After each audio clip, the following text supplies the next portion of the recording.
warahmatullahi wabarakatuh. Innal hamdalillah nahmaduhu wa nasta'inuhu wa nastaghfiruh wa na'udzu billahi min shururi anfusina wa sayyiati a'malina. May yahdihillahu fala mudilla lahu wa may yudlil fala hadiya lahu. Ashhadu an la ilaha illallah wahdahu la syarika lah wa ashhadu anna Muhammadan 'abduhu wa rasuluhu wa ba'd. Nah,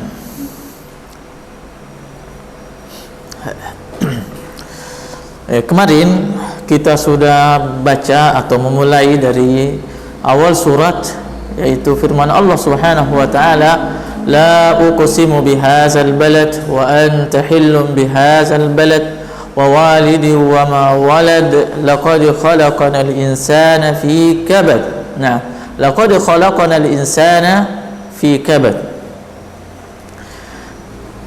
Kata Allah Subhanahu wa taala, nah, setelah bersumpah tentang negeri yang paling dicintai oleh Allah Subhanahu wa taala di muka bumi, secara umum, negeri yang paling dicintai oleh Allah Subhanahu wa taala adalah negeri Mekah, negeri Mekah, kemudian Madinah, kemudian Palestina. Nah, apakah di Indonesia ada tanah yang dicintai oleh Allah Subhanahu wa taala?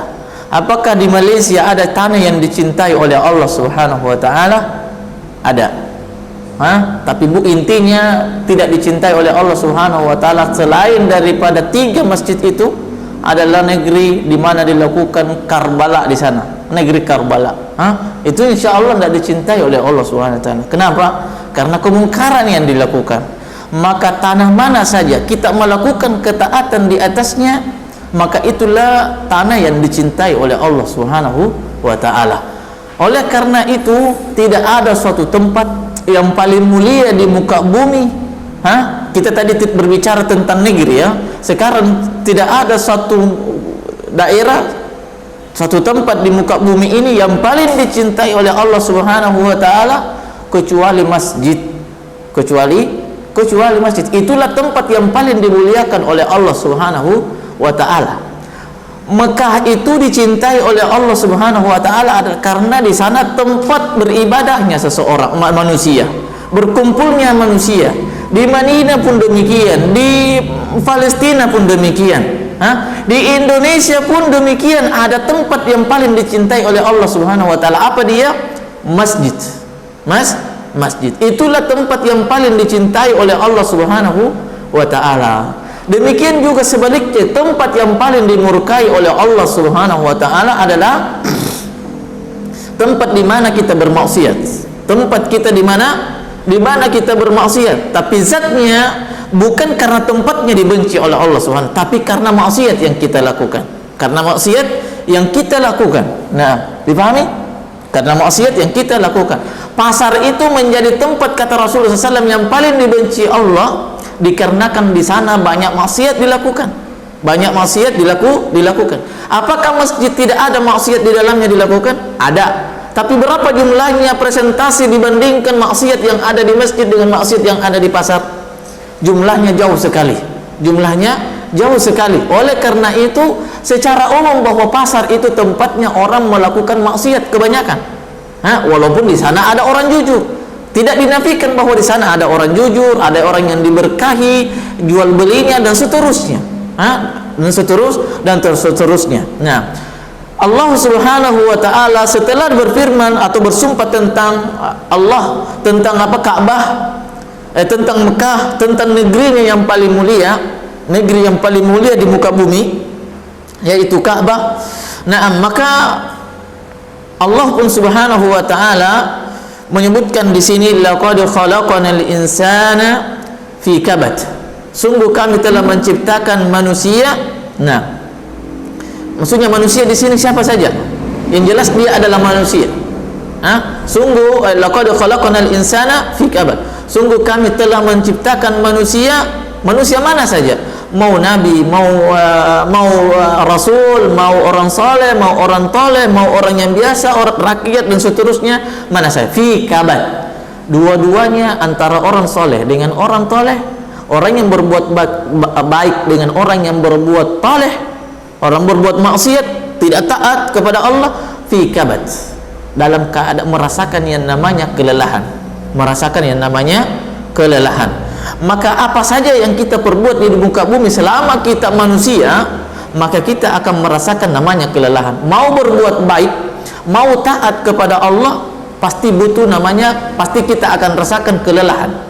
Mau kita menjadi orang yang paling mujrim, paling bejat di antara makhluk Allah Subhanahu wa taala, maka kita pun akan merasakan kelelahan.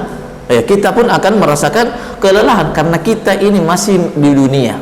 Kita ini masih di dunia. Beda dengan di surga, beda dengan di neraka. Di sana tidak ada kelelahan. Di surga, di neraka, kelelahan terus yang dirasakan. Kelelahan terus yang dirasakan. Laqad khalaqnal insana fi kabad. Sungguh kami telah menciptakan manusia dalam keadaan susah. Susah apanya? Susah kita merasakan dalam kesulitan apa dia? Kelelahan. Lelah saat kita merasakan apa? Lelah kita saat kita mencari kekayaan. Saat kita mencari dunia. Lelah juga saat kita mencari kehidupan akhirat yang lebih baik. Dua-duanya pun kita akan merasakan kelelahan. Di dunia saat kita beribadah kepada Allah Subhanahu wa taala lelah. Ada rasa kayak rugi, ada rasa kekurangan saat kita bersedekah.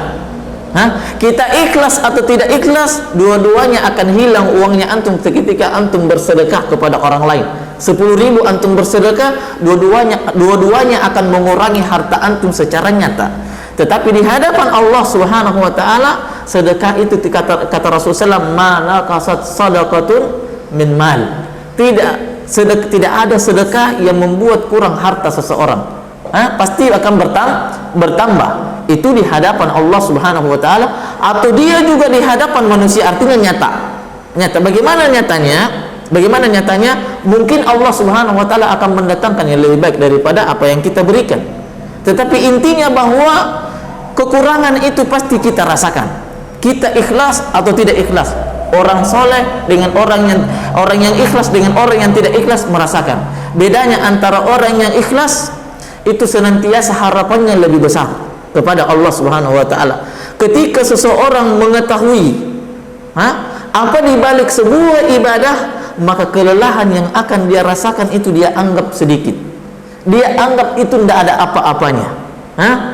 Perhatikan saja orang yang bekerja di suatu instansi, pada suatu pekerjaan, tatkala dia sudah mengetahui gaji yang akan dia peroleh di akhir bulan nanti banyak, maka bagaimanapun lelahnya yang dia rasakan, maka dia anggap bahwa lelah itu tidak ada apa-apanya, tidak jadi masalah baginya. Ketika seseorang sudah mengetahui hasil dari kerjanya, hasil daripada kerjanya, demikianlah hendaknya seorang mukmin. Ketika seseorang, hendaknya kita mengetahui apa pahala yang Allah janjikan bagi kita setiap ibadah yang kita lakukan.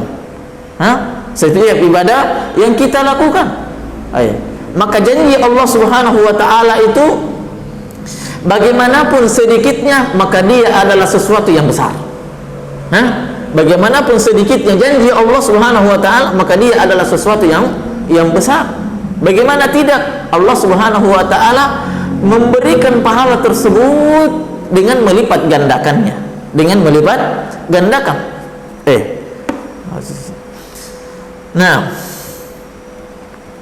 Laqad khalaqnal insana fi kabad. Manusia senantiasa berusaha merasakan kelelahan dari musibah-musibah yang menimpanya, musibah yang menimpanya. Wa syada'idil akhirah, dan juga malapetaka yang akan datang nanti di hari kemudian, hari akhir. Ayahsabu alla yaqdira alaihi ahad.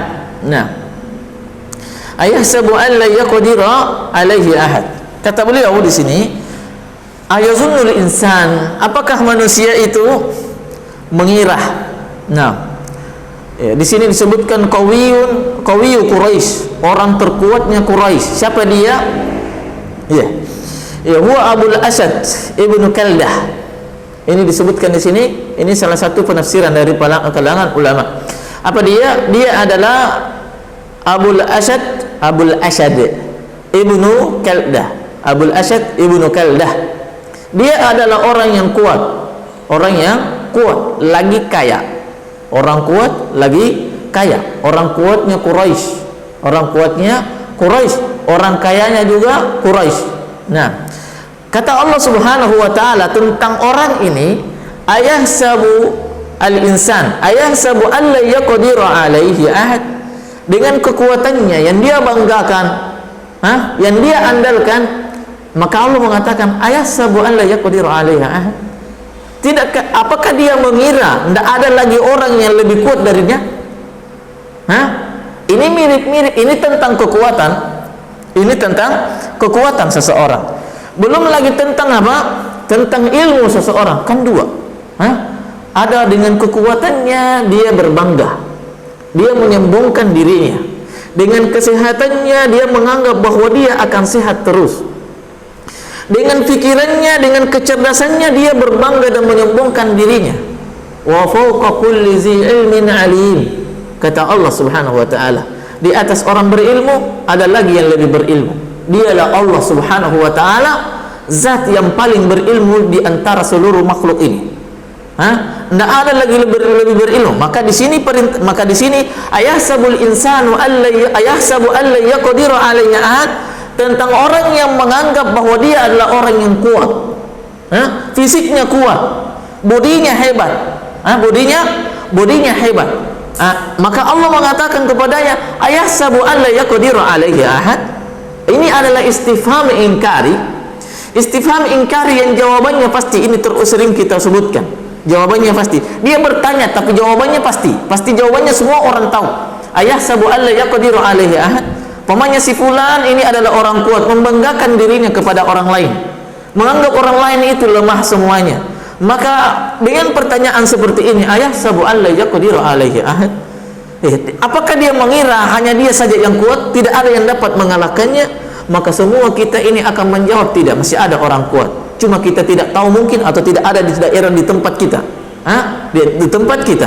Tapi intinya ada yang lebih kuat darinya, ada yang lebih kuat darinya. Maka Allah Subhanahu wa taala ini adalah sebuah ancaman bagi orang yang menganggap menyombongkan kekuatan pada dirinya. Menyombongkan kekuatan. Kalau sekedar kekuatan sih itu tidak ada apa-apanya. Orang kuat, orang besar fisiknya tapi tidak ada pikirannya, itu tidak ada apa-apanya. Perhatikan saja sapi dengan manusia, mana yang lebih kuat, sapi atau manusia? Sapi. Tapi manusia punya akal. Sapi bisa dibunuh, bisa direbahkan, Kalau kemudian dia fisiknya hebat, akalnya juga cerdas, maka Allah yang mengatakan tadi, apa dia? Wa fawqa kulli zi ilmin alim. Wa fawqa kulli zi ilmin alim. Maka apakah tidak ada lagi di atas orang pintar itu lebih pintar, yang lebih berilmu? Maka tidak ada jalan bagi kita untuk menyombongkan diri. Karena memang Rasulullah Sallallahu Alaihi Wasallam menyebutkan bahwa kesombongan itu adalah apa? Selendang Allah Subhanahu Wa Taala. Man takabbara faqad naza'ani fi ridai. So kesombongan itu adalah selendang Allah Subhanahu Wa Taala. Dan siapa yang menyombongkan dirinya kepada manusia, maka dia adalah hakikatnya dia telah mengambil secara paksa, mencuri daripada apa? Selendang Allah Subhanahu wa taala. Apa hukuman bagi orang yang mencuri selendang Allah? Tidak ada hukumannya kecuali kemurkaan Allah. Tidak ada hukumannya kecuali laknat Allah. Oleh karena itu Rasulullah SAW juga mengatakan, la yadkhulul jannata man kana fi qalbihi misqala dzarratin min kibr. Tidak akan masuk surga orang yang ada dalam hatinya sebesar biji zarrah dari kesombongan. Sebesar biji zarrah dari kesombongan, menyombongkan dirinya kepada orang lain. Kata Rasulullah SAW dalam hadisnya, dalam hadis qudsinya apa dia bilang? al-kibru ridai, faman takabbara 'alal khalqi faqad naza'ani fi ridai, fi mulki, faqad naza'ani fi mulki, atau kama qala alaihi salatu wassalam. Siapa yang menyombongkan dirinya terhadap makhluk lainnya, maka sungguh dia telah merampas selendang Allah Subhanahu wa taala di dalam kerajaannya. Apa jadinya? Semua makhluk akan mencela kita kalau Allah yang membenci.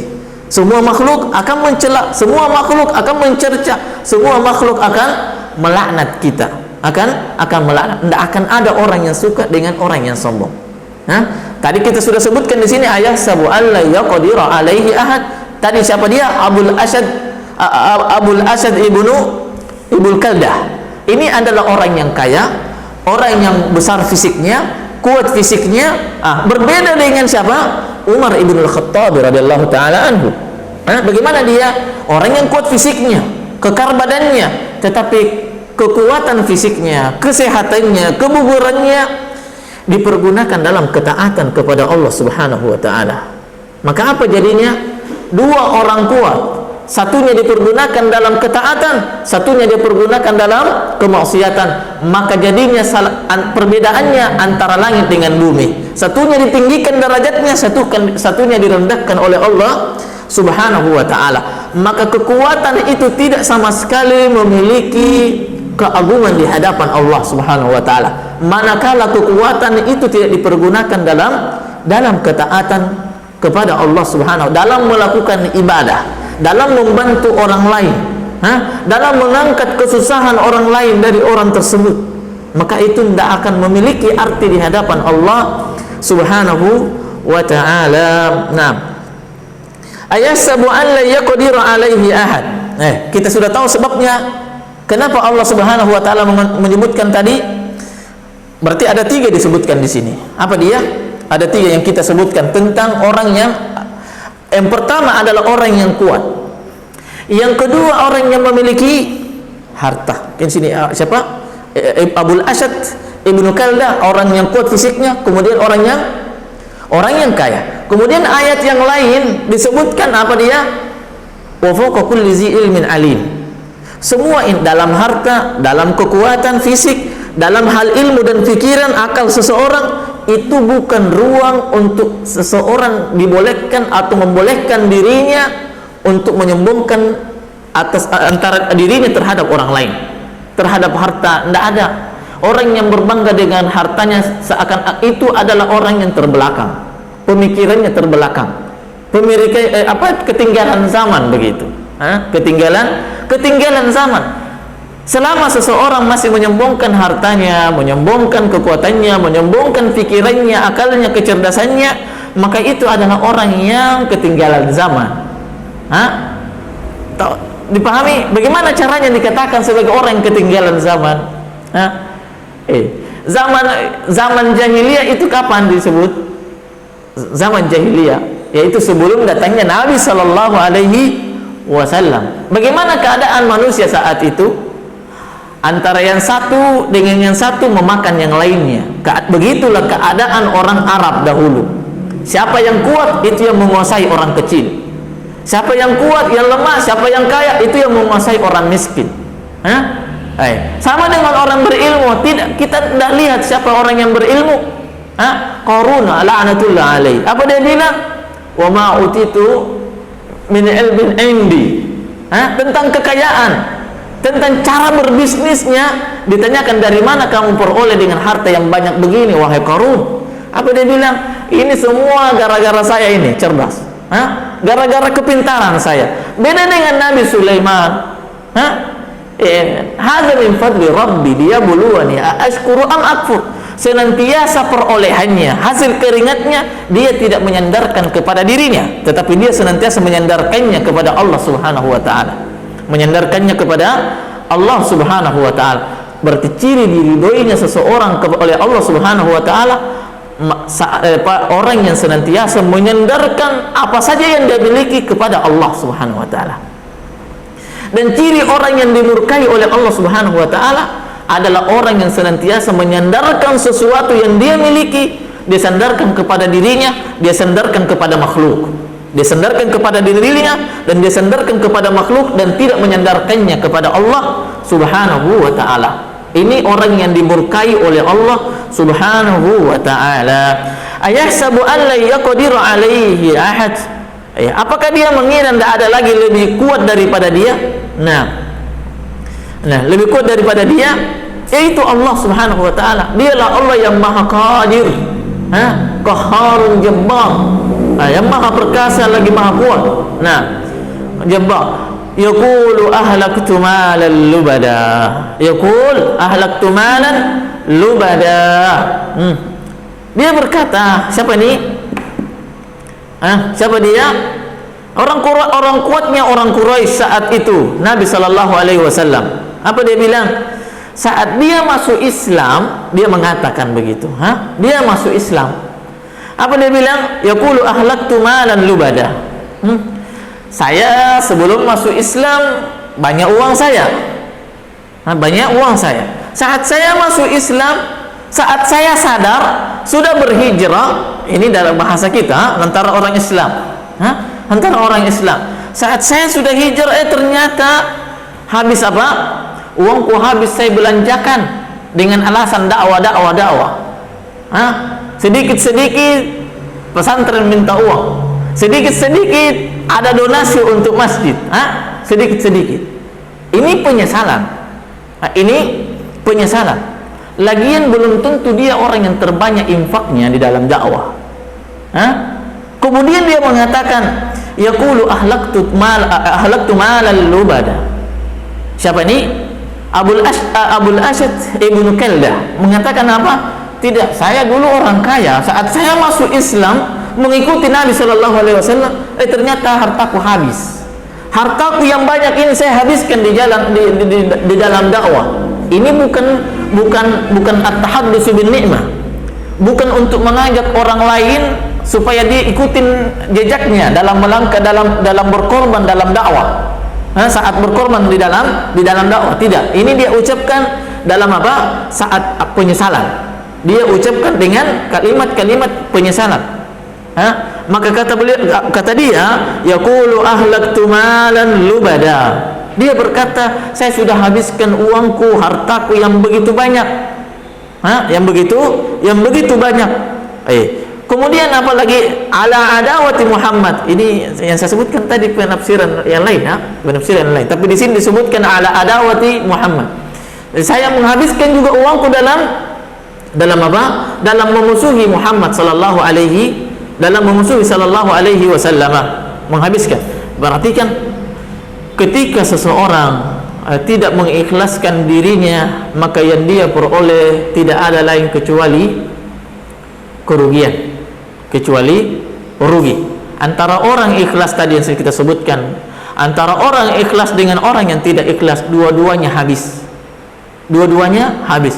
Satu orang berinfak di jalan Allah dengan ikhlas, satu orang berinfak di jalan Allah tapi hanya ingin ditahu oleh orang lain. Apa hasilnya? Dua-duanya juga habis. Sama-sama yang dia infakkan, dua-duanya habis. Tapi satunya tidak melahirkan kegelisahan dalam hatinya dikarenakan ikhlas. Dia yakin kepada Allah Subhanahu wa ta'ala. Satunya lagi melahirkan justru amal ibadahnya itu melahirkan kegelisahan. Maka hampir semua atau bahkan semuanya, semua kesedihan, kegelisahan, kegundahan dalam hati itu dikarenakan kita tidak ikhlas kepada Allah Subhanahu wa ta'ala. Atau karena disebabkan apa? Dikarenakan kita tidak dalam keadaan bermaksiat kepada Allah Subhanahu wa ta'ala. Ini disebutkan juga oleh para ulama, siapa di antaranya adalah Ibnu Qayyim rahimahullahu taala. Tidaklah dihasilkan oleh sebuah maksiat ketidakikhlasan, ketidaktulusan kepada Allah, kecuali akan lahir dalam diri kita kegelisahan, ketidaktenangan, ketidaktenangan. Makanya Rasulullah sallallahu alaihi wasallam menyebutkan, atau banyak ulama memulai kitabnya, memulai tulisannya, karyanya dengan innamal a'malu binniyat. Innamal a'malu binniyat. Memulai kitabnya dengan amalan hati. Padahal yang mau dibahas adalah amalan anggota tubuh. Ada apa itu? Karena anggota tubuh boleh jadi prakteknya dalam mempraktekkan ibadah sesuai dengan sunnah, tetapi hatinya wallahu a'lam. Wallahu a'lam. Dipahami? Rasulullah sallallahu alaihi wasallam juga menyebutkan apa dia? Istafti qalbak. Atau kalimat yang lain, sabda yang lain, al-ismu ma haka fi sadrika wa karihta an yattali'a alaihi an-nas. Untuk mengetahui suatu perbuatan ini dosa atau justru mendatangkan pahala, maka lihat, perhatikan hati kita. Kata Rasulullah SAW, al-ismu ma haka fi sadrik. Dosa itu kalau membuat hati kita tidak tenang. Kita beribadah saja, tapi kita ragu-ragu, ini wudhu kita ini sudah batal atau tidak, itu mendatangkan kegelisahan. Apalagi kalau memang perbuatan yang kita lakukan itu adalah sebuah kenyataan bahwa dia adalah maksiat, maka sungguh akan melahirkan kegelisahan yang lebih, kegelisahan yang lebih besar, kegelisahan yang lebih besar. Nah, yaqulu ahlaktu malan lubada. Dia berkata bahwa saya sudah menghabiskan banyak harta. Lubada artinya banyak harta. Nah, ayahsabu an lam yarahu ahad. Kamu yang menghabiskan hartamu itu, apakah kamu kira tidak ada yang mencatat, tidak ada yang memperhatikan? Itu maknanya. Apakah kamu tidak mengetahui bahwa ada yang memperhatikanmu? Ria, tahu ria? Ria ingin dilihat oleh orang, ingin dipuji oleh orang, ingin dipuji oleh orang. Itu manakala kita ingin diperhatikan oleh orang tersebut, oleh makhluk, oleh orang lain yang kita kagumi, yang kita harapkan pujiannya. Tapi kalau harapan kita ingin dipuji oleh Allah, itu bukan riya namanya ikhlas. Namanya ikhlas. Maka carilah pujian kepada Allah Subhanahu wa taala saja. Karena itu tidak mendatangkan kecuali kebahagiaan. Dipahami? Nah, kata di sini, ayahsabu an lam yarahu ahad. Tidakkah dia perhatikan, tidakkah dia mengetahui? Maksudnya di sini ru'ya. Ayahsabu an lam yarahu ahad. Apa dia? Ru'ya apa? Ru'ya fikriyah. Tidakkah dia memperhatikan dalam hatinya? Tidakkah dia memperhatikan? Tidakkah dia mengetahui bahwa di sana ada orang yang ada zat yang mengetahui apa yang dia perbuat? Ayahsabu an lam yarahu ahad. Nah, tidakkah Allah mengetahui apa yang kita lakukan? Infakkan di jalan Allah, lakukan ketaatan dengan dalam kesendirian, dalam terang-terangan di khalayak manusia. Nah, ini sama tadi pertanyaannya, ayahsabu an la yaqdiru alaihi ahad. Jawabannya adalah sesuatu yang pasti jawabannya, pasti ada gitu. Ayahsabu an la yaqdiru alaihi ahad. Tidakkah dia mengetahui bahwa ada lagi orang yang lebih mampu daripadanya? Tidakkah dia mengetahui bahwa ada orang yang melihat dari apa yang dia perbuat? Yaitu jawabannya. Nah, alam naj'al lahu maksudnya apa? Ketika Allah Subhanahu wa taala mengatakan demikian, bahwasanya sekecil apapun yang kita perbuat, maka Allah akan menilai. Itu maknanya. Sekecil apapun yang kita perbuat dari perbuatan baik dengan ikhlas kepada Allah Subhanahu wa taala, maka itu Allah akan mencatatnya dan akan memberikan balasan di hari kemudian kelak. Demikian juga keburukan, sekecil apapun keburukan yang kita lakukan, maka Allah juga akan mencatatnya sebagai apa? Sebagai dosa, sebagai dosa. Nah, itu maknanya. Nah, makanya tidak ada suatu perbuatan di muka bumi ini yang dilakukan oleh manusia kecuali itu memiliki apa? Hasil. Kalau dia baik, berarti hasilnya baik, pahala di sisi Allah, keridhaan dari Allah Subhanahu wa taala. Kalau dia buruk, maka hasilnya adalah buruk, dosa dan laknat dari Allah Subhanahu wa taala kalau memang dia tidak mentaubatkannya.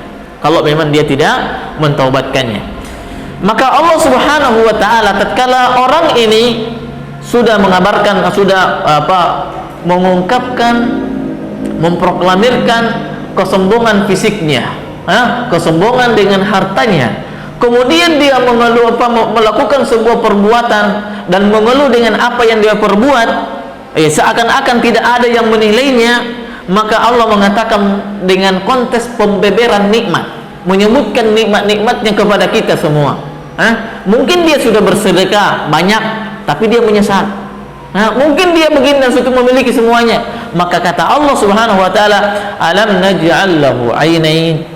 Alam naj'al lahu 'ainain, bandingkan dari semua kenikmatan yang kamu miliki itu, kekernya tubuhmu itu, hartamu yang banyak itu, perbuatanmu yang kamu sebut-sebut itu, perbuatan yang kamu, ibadah yang kamu lakukan mungkin yang kamu sebut-sebut itu. Alam naj'al lahu 'ainain, tidakkah kami telah menciptakan kepadanya, pada dirinya, 'ainain, dua mata.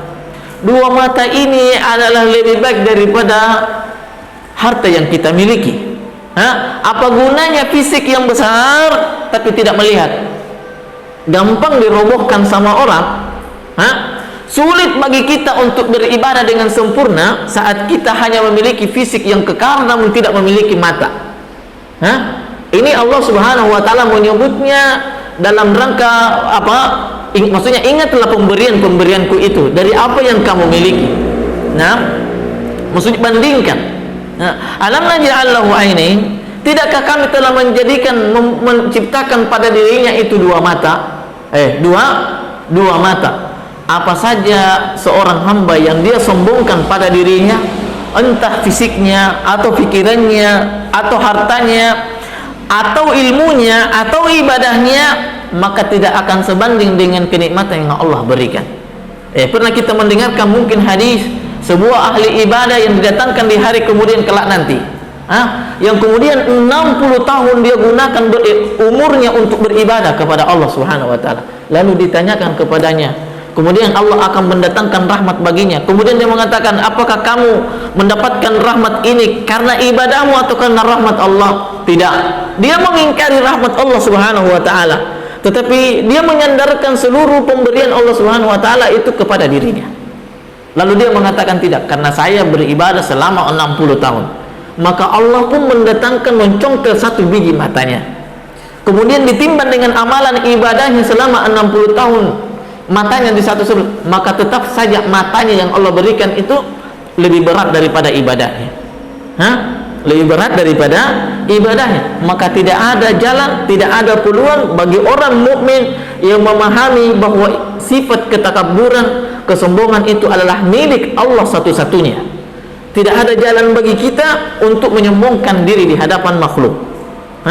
Baik kita orang yang paling celakanya lagi adalah orang miskin kemudian menyombongkan dirinya. Itu adalah orang yang paling celaka. Kalau orang kaya itu saja dilaknat oleh Allah Subhanahu wa taala. Itu saja dimurkai oleh manusia. Kalau orang kaya, orang rajin beribadah, dia beribadah, kemudian dia mengatakan saya rajin ibadah, itu dimurkai oleh Allah. Namun kalau ada orang miskin kemudian berbangga dengan apa yang dia miliki, maka itu sudah lebih parah, kuadrat. Laknat Allah Subhanahu wa taala lebih kuat, lebih besar lagi. Alam naj'al lahu 'ainain wa lisanan wa syafatain. Tidakkah aku menciptakan, menjadikan pada dirinya dua lisan dan dua bibirnya, yang dia gunakan untuk berbicara, Dua nikmat ini, perhatikan apa? Dua mata dengan dua bibir, itulah yang kita gunakan untuk apa? Untuk berbicara, untuk melihat. Wahadainahu an-najdain. Wahadainahu an-najdain. Di sini beliau menyebut wa bayyana lahu tariqal khairi wasyarr.